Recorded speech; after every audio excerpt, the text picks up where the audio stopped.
Hi, കടലിൽ നിന്ന് വെള്ളമെടുത്ത് ഞാൻ നേരെ വന്നിരിക്കുന്ന അടുത്തുള്ള കായലിലേക്കാണ്.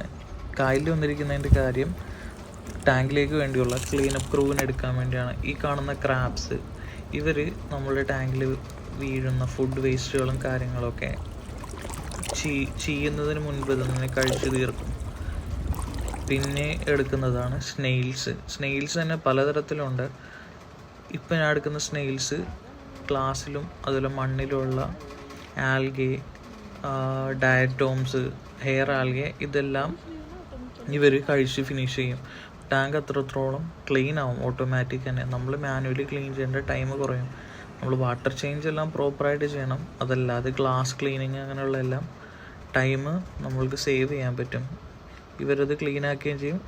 പിന്നെ അക്വേറിയം കാണുമ്പോൾ അതൊരു വൈബ്രൻ്റ് ഇട്ടിരിക്കും. അതായത് നമ്മൾ മറൈൻ അക്വേറിയം വെക്കുന്നതിൻ്റെ കാര്യം തന്നെ മറ്റൊരാളുടെ അടുത്ത് ഇല്ലാത്തൊരു ടാങ്കും അതിൻ്റെ കളർഫുൾനെസ്സും വെറൈറ്റിയും എല്ലാം കൊണ്ടാണ്. ഈ ക്ലീനപ്പ് ക്രൂവും നമ്മളുടെ ടാങ്കിനെ അത്രത്തോളം വൈബ്രൻ്റ് ആക്കാനും ഭംഗിയുള്ളതാക്കാനും നാച്ചുറലാക്കാനും